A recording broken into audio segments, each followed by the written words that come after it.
Hello student, तो चलिए start करते हैं आज का लेक्चर। और स्टूडेंट, लास्ट लेक्चर में हमने क्या स्टडी किया था? हमने ये देखा था कि जब हम दो हाफ सेल रिएक्शन को कंबाइन करते हैं और एक न्यू हाफ सेल रिएक्शन जब हमारी फॉर्म होती है तो उस नई हाफ सेल रिएक्शन का हम ईएमएफ कैसे कैलकुलेट करते हैं। ठीक है, हमने ये चेक किया था।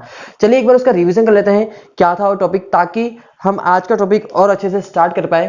तो देखो क्या था, जब दो हाफ सेल रिएक्शन को आपस में कंबाइन कर लेते हो। ठीक है, तो देखो जैसे एक रिएक्शन लिखता हूं मैं, Fe+3 3 इलेक्ट्रॉन्स को गेन कर रहा है और Fe सॉलिड को फॉर्म कर रहा है। ठीक है, इसका कुछ ई नोट आपको गिवन है, ई नोट 1। क्या गिवन है? ई नोट 1 गिवन है। ठीक है, फिर एक रिएक्शन है Fe+2 2 इलेक्ट्रॉन्स गेन कर रहा है और ये बना रहा है Fe सॉलिड और इसका ई नोट गिवन है, ई नोट 2। ठीक है, तब दो सेल रिएक्शन को कंबाइन करके आप नई सेल रिएक्शन बना सकते हो। इस तरह से मैं एक रिएक्शन बना देता हूं यहां पर।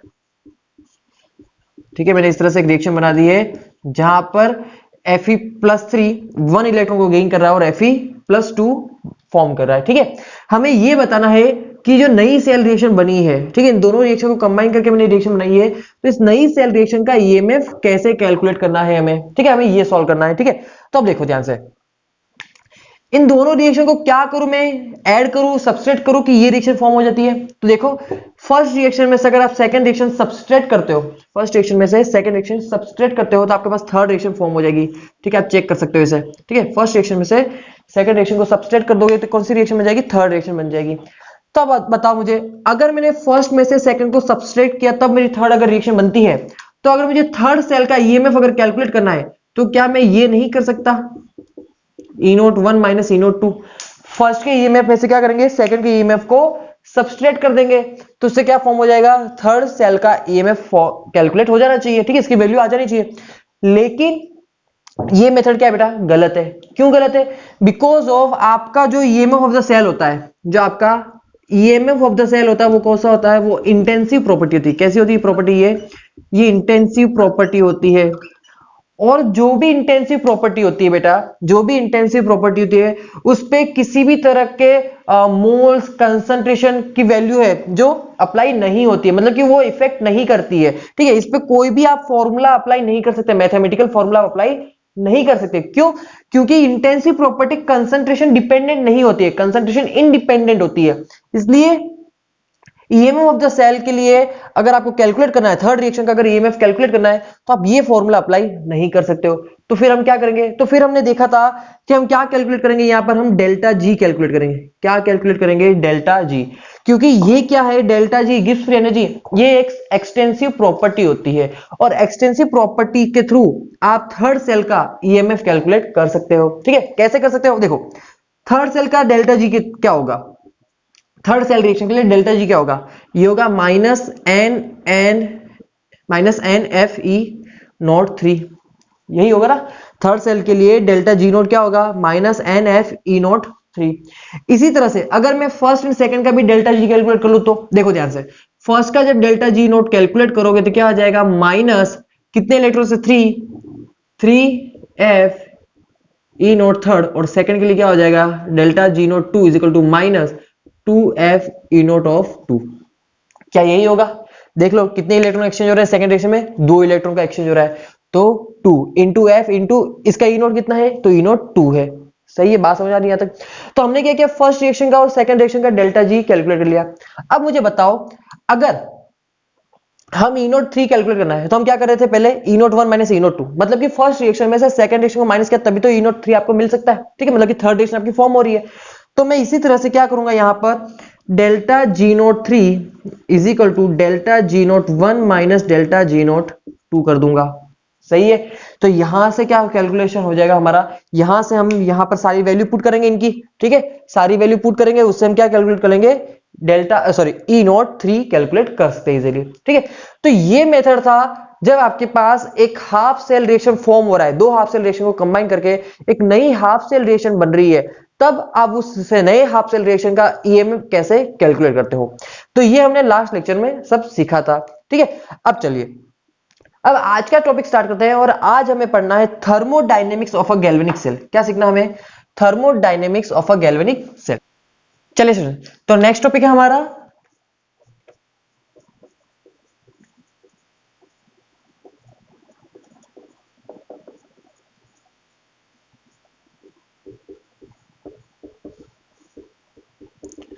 Thermodynamics of galvanic cell. देखिए स्टूडेंट, सीबीएसई ने ये टॉपिक सिलेबस में से रिड्यूस कर दिया है, लेकिन फिर भी हम ये टॉपिक सीख रहे हैं क्योंकि ये टॉपिक आगे आकर आपके यूज होने वाला है। ठीक है, चलिए तो first of all galvanic cell के लिए ये टॉपिक है, तो देखिए ध्यान से। एक थर्मोडायनेमिक्स के लिए थर्मोडायनेमिक रिएक्शन होगी, इक्वेशन कुछ इस तरह से है, dg is equal to vdp minus S dt। क्या equation? dg is equal to vdp minus S dt। आपने ये इक्वेशन थर्मोडायनेमिक्स में स्टडी करी होगी, नहीं भी पढ़ी है तो कोई बात नहीं, अगर आपको याद नहीं है तो भी कोई प्रॉब्लम नहीं है, क्योंकि हमें यहाँ पर इस इक्वेशन का ज्यादा रोल नहीं है हमारे यहाँ पर।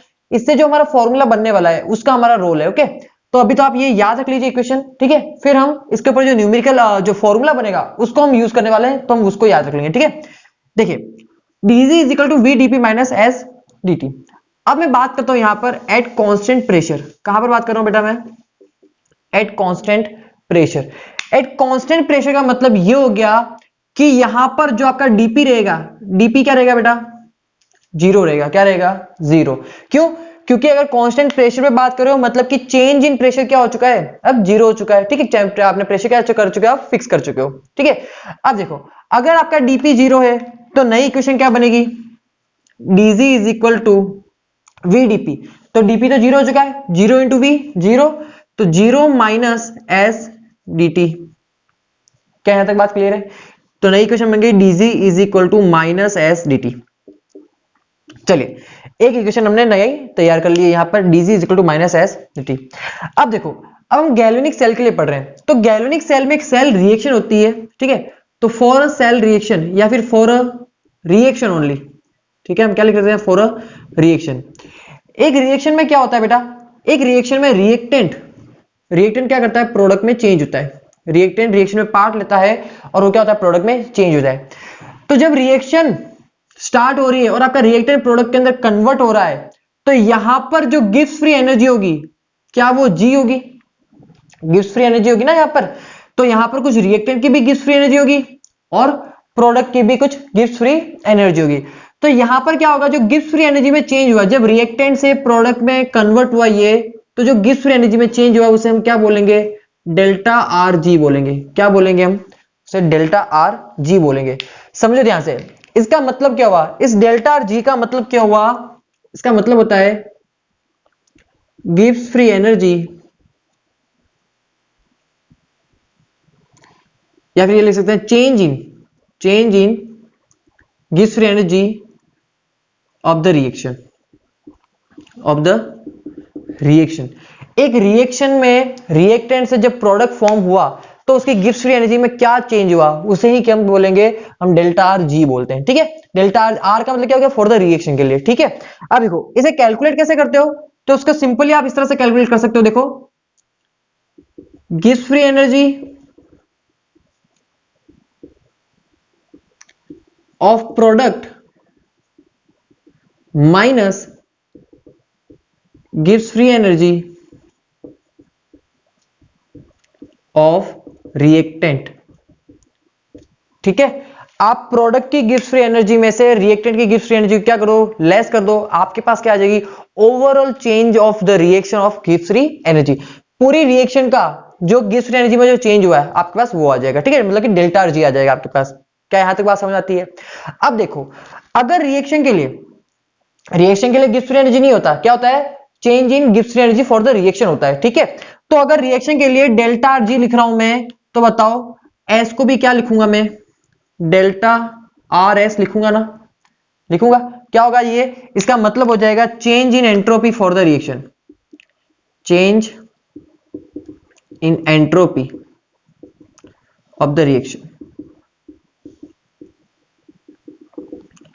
क्या यहां तक बात समझ में आती है? ठीक है, तो चलो दोनों को यहां पर पुट करते हैं। तो देखो डीजी क्या हो जाएगा? डीजी हो जाएगा डेल्टा आर जी। डीजी मतलब डी तो डी प्रेशर रहेगा। ठीक है, जी का मतलब क्या हो जाएगा? Delta R G. Change in Gibbs free energy for the reaction is equal to minus S क्या हो जाएगा बेटा? डेल्टा आर एस हो जाएगा इनटू क्या रहेगा? डीटी रहेगा।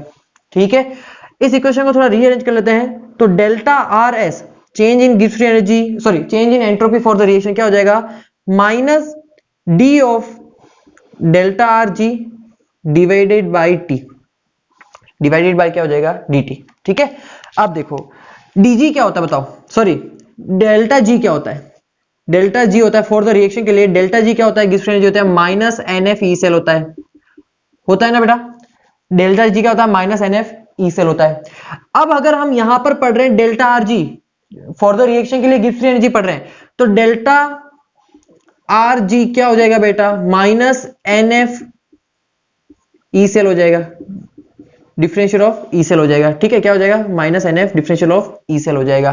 क्या बात समझ आ रही है? देखो डेल्टा RG क्या है, गिब्स फ्री एनर्जी में चेंज है फॉर द रिएक्शन के लिए, तो डेल्टा RG के लिए ई सेल भी क्या हो जाएगा EMF of the cell for the reaction हो जाएगा। ठीक है, मतलब कि वो भी क्या हो जाएगा D ऑफ ई सेल हो जाएगा। तो इसको यहां पर पुट करो तो ध्यान से देखो डेल्टा RS क्या हो जाएगा माइनस D, या फिर इस तरह से लिख रहे हैं माइनस NF, देखो N और F तो क्या कांस्टेंट है तो इसको तो बाहर रहने दो, differentiation of E cell, differentiation of E cell upon dt, upon क्या हो जाएगा बेटा dt हो जाएगा। क्या यहां तक बात समझ में आ रही है? ठीक है, डेल्टा RG को क्या लिख दिया हमने D ऑफ ई सेल लिख दिया। ठीक है, अब देखो ये क्या है, ये जो टर्म है ना, इस टर्म का मतलब होता है टेम्परेचर कोफिशिएंट। इस टर्म का क्या मतलब होता है, ये टर्म क्या है टेम्परेचर कोफिशिएंट है। ये टर्म टेम्परेचर कोफिशिएंट का मतलब क्या हुआ, ये टर्म शो कर रही है कि टेम्परेचर के साथ साथ आपकी EMF ऑफ द सेल में क्या वेरिएशन आएगा। बात समझना, ये टर्म क्या शो करती है कि टेम्परेचर के साथ साथ dt चेंज हो रहा है, चेंज इन टेम्परेचर के साथ साथ EMF ऑफ द सेल में क्या वेरिएशन आएगा। ठीक है, तो आप डायरेक्ट यहां पर लिख सकते हो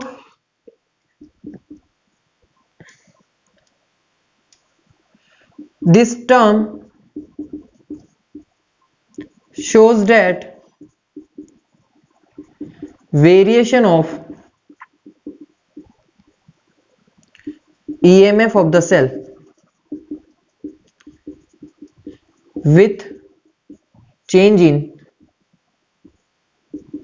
temperature। क्या यहां पर बात क्लियर हो रही है? ये टर्म क्या बताती है कि टेम्परेचर में चेंज के जैसे जैसे चेंज होता है वेरिएशन होता है वैसे वैसे EMF ऑफ द सेल में क्या वेरिएशन होगा। इस टर्म को बोलते हैं आप टर्म क्या बोलते हैं टेम्परेचर कोफिशिएंट। तो अब यहां से ध्यान से देखो, अगर आपके पास किसी रिएक्शन का टेम्परेचर कोफिशिएंट पता है तो क्या उस रिएक्शन में जो एंट्रोपी चेंज हो रही है वो कैलकुलेट कर सकते हो आप, सही है ना। अगर किसी इक्वेशन का टेम्परेचर कोफिशिएंट अगर आपको पता है तो आप क्या बता सकते हो उससे, आप डायरेक्ट बता सकते हो कि change in entropy for that reaction क्या होगी, क्या बोल सकते हो ना, सही है। अब देखो एक चीज क्लियर हो गई, change in entropy for the reaction calculate करना हमने सीख लिया, ये फॉर्मूला हमें याद रखना उसके लिए। ठीक है, इसे दे दीजिए आप इक्वेशन नंबर 1, क्या बोल दीजिए इसे इक्वेशन नंबर 1, हम यहां लिख देते हैं इक्वेशन नंबर 1। अब देखो बेटा ये तो बात हुई डेल्टा एस के लिए। ठीक है, अब देखो ऐसा करते हैं, थोड़ी सी जगह चाहिए, चलो यहां लिख लेते हैं हम। देखिए एक टर्म और है, जो आपका ई सेल है, ये जो minus differentiation of E cell मतलब कि change in EMF with respect to temperature, मतलब कि जो आपका टेम्परेचर कोफिशिएंट है वो ग्रेटर देन 0 भी हो सकता है। ध्यान रखना, टेम्परेचर कोफिशिएंट आपका ग्रेटर देन 0 भी सकता है, और ये इसको माइनस को हटा दो, और ये लेस देन 0 भी हो सकता है। ये क्या हो सकता है, लेस देन 0 भी हो सकता है। बात समझना मेरी, कैसे हो सकता है देखते हैं ध्यान से। पहली बात, दो कंडीशन है यहाँ पर डिफरेंट डिफरेंट। क्या है, फर्स्ट कंडीशन है कि जो हमारा टेम्परेचर कोफिशिएंट है वो 0 से बड़ा भी हो सकता है और वो 0 से छोटा भी हो सकता है, और हाँ जो आप सोच रहे हो सही है, ये 0 के इक्वल भी हो सकता है। ठीक है, लेकिन अभी हम इन दोनों टर्म की बात करते हैं। देखो अब ध्यान से फर्स्ट इक्वेशन के लिए बात करते हैं। फर्स्ट इक्वेशन जब 0 से बड़ा है तो ध्यान से देखो, अगर आपका टेम्परेचर बढ़ रहा है, ध्यान से देखना, अगर आपका टेम्परेचर बढ़ रहा है मतलब कि dt क्या हो रहा है, बढ़ रहा है। अगर dt बढ़ रहा है तो टेम्परेचर कोफिशिएंट को 0 से बिगर होने के लिए क्या करना पड़ेगा। बात समझना, टेम्परेचर बढ़ रहा है मतलब कि dt बढ़ रहा है। अगर dt बढ़ रहा है तो इस पूरी टर्म को 0 से बिगर होने के लिए ई सेल को भी क्या करना पड़ेगा, ई सेल को भी क्या करना पड़ेगा, आपको बढ़ना पड़ेगा। ठीक है, मतलब कि टेम्परेचर के साथ साथ EMF ऑफ द सेल अगर बढ़ेगा तो दोनों ही टर्म क्या रहेगी, पॉजिटिव। अगर दोनों टर्म पॉजिटिव रहती है मतलब कि ये क्या रहेगी, 0 से बिगर रहेगी। अगर टेम्परेचर डिक्रीज हो रहा है, यहां पर बात समझना, अगर टेम्परेचर डिक्रीज हो रहा है तो इस टर्म को, अगर टेम्परेचर आपका डिक्रीज हो रहा तो इस टेम्परेचर कोफिशिएंट को 0 से बिगर होने के लिए ईएमएफ ऑफ द सेल को भी क्या करना पड़ेगा, डिक्रीज होना पड़ेगा। अगर dt डिक्रीज हो रहा है मतलब कि वो नेगेटिव हो रहा है, अगर ये नेगेटिव हो रहा है और इस टेम्परेचर कोफिशिएंट को पॉजिटिव रहना है तो आपके ईएमएफ ऑफ द सेल को भी क्या करना पड़ेगा बेटा, नेगेटिव होना पड़ेगा, ताकि नेगेटिव नेगेटिव क्या हो जाएगा, पॉजिटिव हो जाएगा। बात समझ में आ रही ना? देखो वापस सुनो, अगर टेम्परेचर बढ़ रहा है मतलब कि dt बढ़ रहा है, अगर dt बढ़ रहा है और इस टेम्परेचर कोफिशिएंट को 0 से बिगर आना है तो इस ईएमएफ ऑफ द सेल को भी क्या करना पड़ेगा, बढ़ना पड़ेगा। मतलब कि टेम्परेचर इंक्रीज, इफ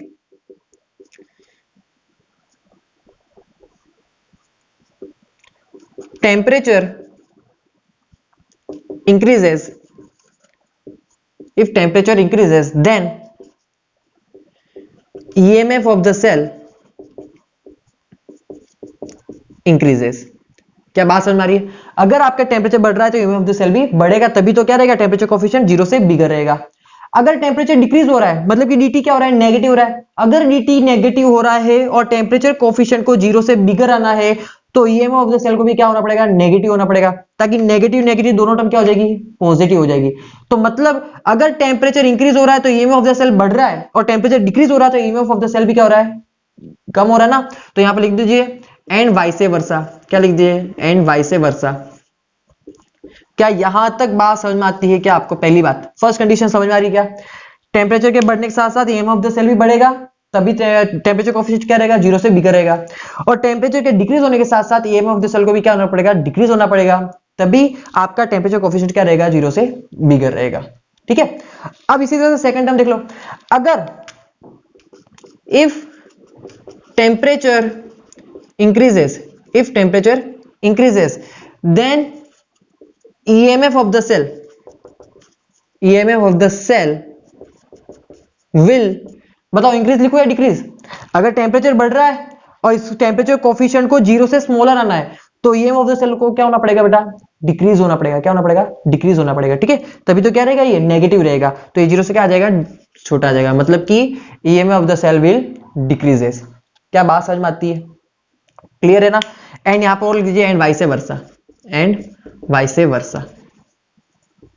ठीक है, तो आई होप दोनों कंडीशन अब आपको क्लियर होगी कि condition number 1 and condition number 2।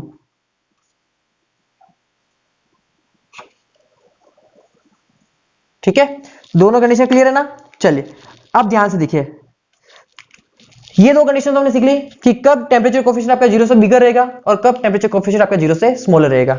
हमने ये सीख लिया कि टेम्परेचर कोफिशिएंट अगर हमें पता है तो हम डेल्टा एस निकाल सकते हैं। ठीक है, फॉर द रिएक्शन में जो एंट्रोपी चेंज होगा वो हम कैलकुलेट कर सकते हैं।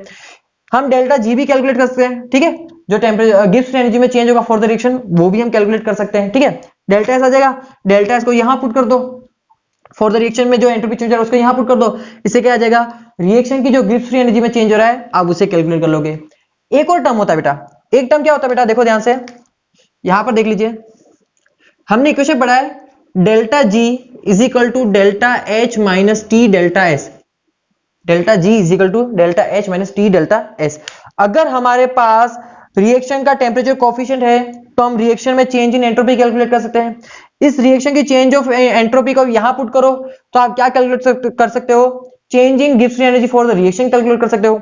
अगर आपके पास डेल्टा जी और डेल्टा एस दोनों है तो आप इसे यहां पर पुट कर दीजिए, यहां से आप क्या कैलकुलेट कर सकते हो, delta H enthalpy change for the reaction भी आप कैलकुलेट कर सकते हो। तो क्लियर हुई? तो ये टॉपिक था हमारा थर्मोडायनेमिक्स का। चलिए इसे आप नोट कीजिए। एक और बात यहां पर ऐसा कर लेते हैं, इसे हम दे देते हैं इक्वेशन नंबर 1, इसे देते हैं हम इक्वेशन नंबर 2 और इसे देते हैं हम इक्वेशन नंबर 3। ठीक है, तो अब हम डेल्टा जी, डेल्टा एस और डेल्टा एच इन तीनों को कैसे कैलकुलेट करते हैं न्यूमेरिकली वो हम देखते हैं। ठीक है, तो पहले आप इसे नोट कर लीजिए।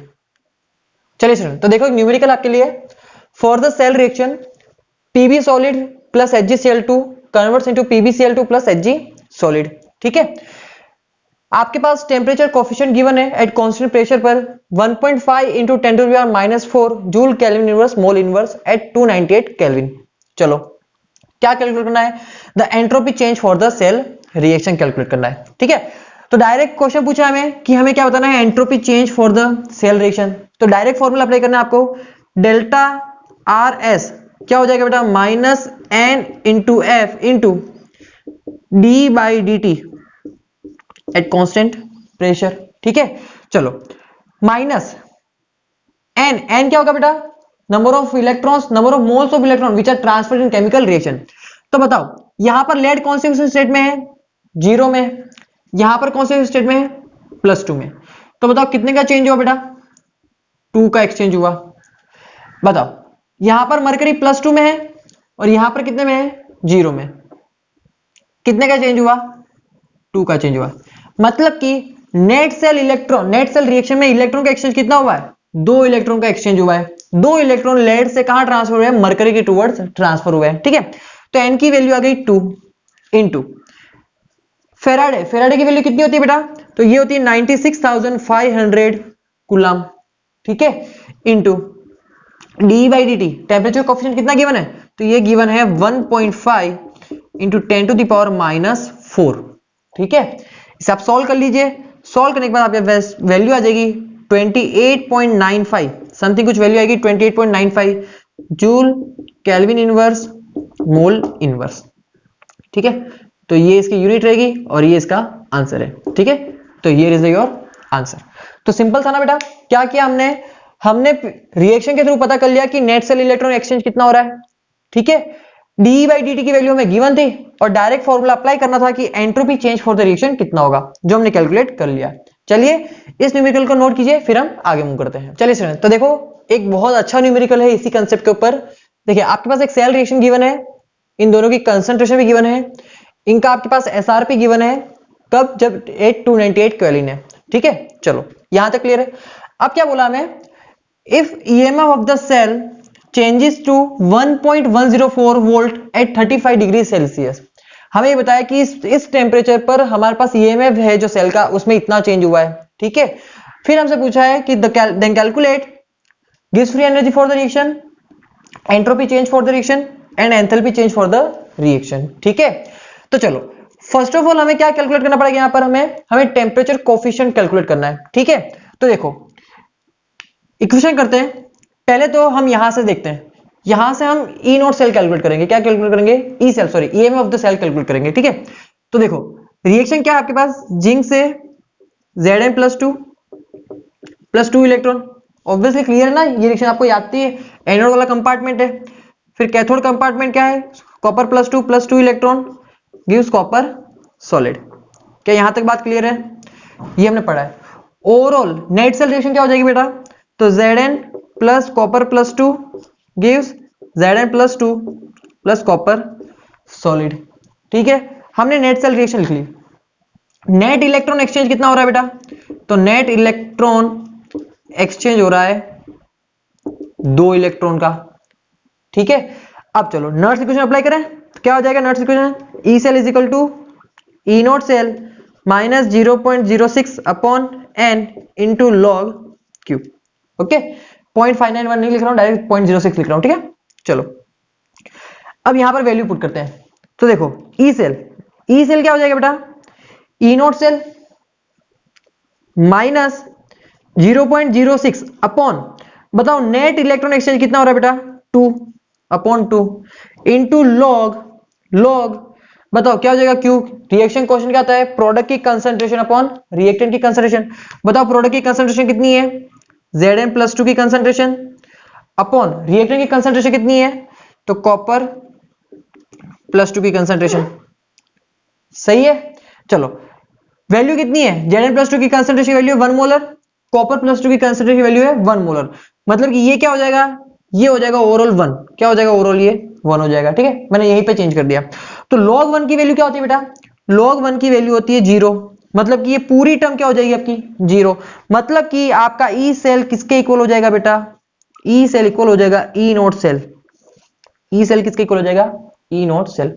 तो बताओ ई नॉट सेल कितना है, ई नॉट सेल कैलकुलेट कर ले। तो ई नॉट सेल कैलकुलेट करते हो बेटा आप इस तरह से, ई नॉट सेल कैसे हो जाएगा बेटा, E naught cathode minus E naught anode. क्या हो जाएगा, E naught cathode minus E naught anode. चलो कैथोड और एनोड दोनों के लिए कौन सी वैल्यू लिखनी है, एसआरपी। यहां पर एसआरपी वैल्यू ऑलरेडी गिवन है। ठीक है, कैथोड कौन होगा, जिसका रिडक्शन हो रहा है। बताओ रिडक्शन किसका हो रहा है यहां पर, कॉपर का। तो ये होगा कॉपर कितना है 0.34 वोल्ट, माइनस एनोड क्या है आपका जिंक, जिसके एसआरपी गिवन है -0.76 वोल्ट। कैलकुलेट कर लो, ई नोट सेल कितना हो जाएगा बेटा, 1.1 वोल्ट हो जाएगा। कितना हो जाएगा, 1.1 वोल्ट हो जाएगा। क्या यहां तक बात समझ में आ रही है? ई नोट सेल कैलकुलेट कर लिया, तो बताओ ई सेल किसके इक्वल है, ई नोट सेल के। तो यहां पर आपका ई सेल हो जाएगा, कितना हो जाएगा, 1.1 वोल्ट। कब, एट 298 केल्विन, एट 298 केल्विन पर। लेकिन हमें यहां क्वेश्चन में क्या गिवन है कि हमारा जो ईएमएफ ऑफ द सेल है वो चेंज हो रहा है। कब, जब टेम्परेचर कितना था, 35 डिग्री सेल्सियस। तो चलो मुझे ये बताओ कि टेम्परेचर कोफिशिएंट जो आपका डी है, डी बाई डी टी, ये कितना हो जाएगा। देखो ईएमएफ ऑफ द सेल में चेंज हो रहा है ना, कितना हो रहा है, 1.104 से 1.1 वोल्ट तक चेंज हो रहा है। ठीक है, तो 1.104 माइनस 1.1 कितना आ जाएगा, ये इसे चेंज कर, चेक कर लो कितना आ जाएगा, ये हो जाएगा 0.004 वोल्ट इंटू केल्विन इनवर्स। कितना हो जाएगा, 0.004 वोल्ट इंटू केल्विन इनवर्स। मतलब कि आपका टेम्परेचर कोफिशिएंट है D by D T, D by D T वो कितना है, 0.004 volt kelvin inverse. Temperature coefficient मिल गया। अब बताओ क्या कैलकुलेट करना है, डेल्टा एस। चलो आ जाओ डेल्टा एस कैलकुलेट करते हैं। Delta S for the reaction कितना हो जाएगा, ये हो जाएगा minus N F D by D T. क्या हो जाएगा, minus N F D by D T.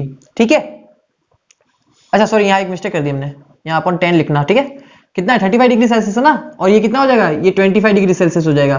तो ओवरऑल चेंज कितना होगा, 10 का। ठीक है, तो ये 10 लिख दिया अपन में। ठीक है, ये देख लेना आप। चलो अब delta S for the reaction, delta S for the reaction कितना हो जाएगा, माइनस एन कितना है 2 इंटू एफ कितना है 96,500 कूलम इंटू टेम्परेचर कोफिशिएंट कितना है, तो चेक कर लो 0.004 वोल्ट है। क्या यहां से कैलकुलेट कर लोगे delta S for the reaction. अगर हमारे पास रिएक्शन की एंट्रोपी चेंज आ गई है तो क्या हम इससे change in Gibbs free energy calculate कर सकते हैं। क्या हो जाएगा, minus N F E naught cell. क्या हो जाएगा, minus N F E naught cell. E naught cell put कर दो, माइनस एन एफ क्या आ जाएगा, Gibbs free energy change for the reaction आ जाएगा। ठीक है, इसे सॉल्व कर लेना। फिर डेल्टा जी आ गया, डेल्टा एस आ चुका है। क्या कैलकुलेट करना है, डेल्टा एच। तो delta G is equal to क्या होगा बेटा, delta H minus T delta S. ठीक है, ये सब नोट चल रहा है, ठीक है, स्टैंडर्ड कंडीशन चल रही है। ठीक है, रिएक्शन के लिए। तो delta H for the reaction क्या हो जाएगा, delta ji for the reaction plus T delta S for the reaction. Clear है, दोनों की वैल्यू यहां से कैलकुलेट करो, उसे यहां पुट करो, आपके पास क्या आ जाएगी, change in enthalpy for the reaction आ जाएगी।